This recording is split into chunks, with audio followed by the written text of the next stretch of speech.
So, it's pretty clear by now that the past few years of Transformers generations have given us plenty of wonderful figures, and at the same time, we've also been showered with plenty of fembots getting toys for the first time. However, those two statements haven't really been meshing well lately.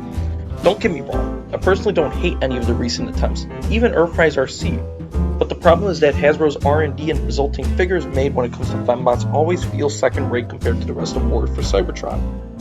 So when Kingdom's listings leaked and we saw that 2 new Deluxe fembots were coming as brand new molds, a lot of people, myself included, had reasons to be skeptical. But after getting today's subject in hand, I'm a lot more hopeful in how Hasbro takes care of fembots from now on. Welcome to IdArmed Reviews. Today we'll be taking a look at the Transformers War for Cybertron Kingdom Deluxe Class Blackarachnia.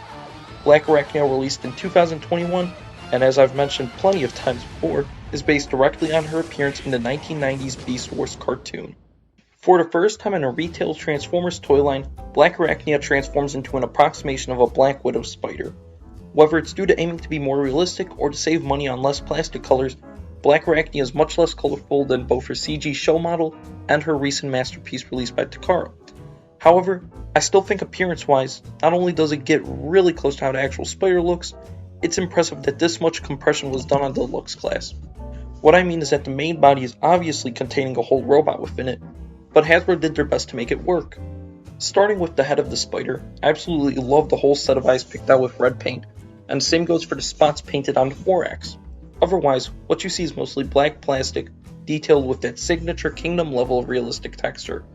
And throughout the main body, 8 spindly legs, and front profile, it helps to keep the appearance of a spider going very well. But then look at Blackarachnia's behind or underside and oof, yeah, that really is a deformed spider head for a butt. And those are some claws underneath the thorax, and I think I see a head there as well. While this is a fault, I can't really start a riot at Hasbro 40s, since some compromises had to be made for the robot mode we'll see later. So while Blackarachnia's spider mode isn't perfect in terms of just appearance, it's still admirable that Hasbro tried their darndest to get it right the first go around. The one major gripe I have with this spider mode is how her robot mode claws tab in. Even when you push them in all the way into the bot mode heels, moving their spider legs just a bit will release them out. It's honestly really frustrating, and it's my biggest gripe with this figure overall. Articulation, however, is as good as it gets in my opinion. Each leg is on its own individual ball joint, and then the 4 for each side are all connected with a hinge joint. This allows for not just different neutral poses, but the ability to wrap around many objects, both figures and other real-world objects. And for Blackarachnia's sole accessory, it's her signature poison anchor. Nicely sculpted and accented with some bronze paint, it tabs into 2 holes on what will be her biceps. While the intended way doesn't hold it very well on my copy, doing a sort of fan mode to point it backwards works so much better. So, with everything cleared up about the beast mode, it's time for Blackarachnia to terrorize into robot mode. Going into transforming Blackarachnia, it's not too hard. It's just a matter of pulling everything out from the main section and rearranging the bits to make a semblance of a robot. However, the way the torso and arms flip in different directions over the course of the transformation is pretty incredible on such a nimble figure. After positioning the spider legs to your desire and flipping the head out, Blackarachnia is in her robot mode. I'm going to be honest, I think all the compromises for the spider mode resulting in this wonderful robot mode were 100% worth it. I want to say out of all of Kingdom's first wave, Blackarachnia bears the closest resemblance to both her Beast Wars animation model, as well as her recently released masterpiece. Appearance-wise, my only gripe is that she is really only comprised of black and yellow in terms of color. While I don't hate the 2-tone color scheme, Blackarachnia desperately needs some purple and green throughout the body. And as this custom by my friend Trigggerr shows, it really helps to break the constant flow of yellow and black. The rest of the figure though? Yeah, it's basically perfect.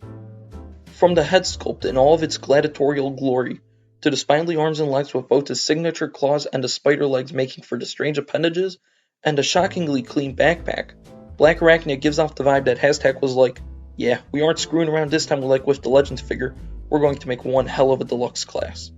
And of course, there's one feature of Blackarachnia I've skipped on. I'll let my friend Kit Katastrophe briefly describe it. Mommy milkies, mommy milkies, mommy milkies, mommy milkies. And looks aren't all Blackarachnia pops off at, as her articulation is pretty decent as well. Starting at the top, her head is on a really good ball joint, allowing for the works in terms of angles. And in addition, there's an additional neck hinge for further vertical movement. Her shoulders articulate fully without impediment, even including the rear butterfly joint from the transformation. In addition to a bicep swivel, she also features a swivel at the base of the claw. And down to the legs move forward just a bit, but backwards and outwards all the way. The thighs rotate all the way around, and the knees surprisingly bend all the way with just a single joint. And finally, the feet tilt all the way both outwards and inwards, as well as tilt forwards and backwards. So while she lacks a waist and better leg movement, Blackarachnia has many options for posing. And to enhance that posing and playability, Blackarachnia is packing in terms of features. Her poison anchor snugly pegs into her claws and can decently hold a blast effect. And whether intended or not, each of her 8 spider legs is able to fit in a blast effect as well. This means that she can easily replicate her machine gun abilities seen in the show. And finally, moving her backpack a little allows her to peg into the stand of your choice. And while she looks great in the air, having a wet piece like the masterpiece would be fantastic. So, not enough for Fun Bee? If you're hearing this, please, you know what to do. The only thing lacking, like the rest of Beast Wars Kingdom figures, is the lack of combat ports, with only 2 on the back of the legs and 1 on each foot. Going into her height, Blackarachnia is the size of your typical War for Cybertron Deluxe class figure at about 5.5 inches tall.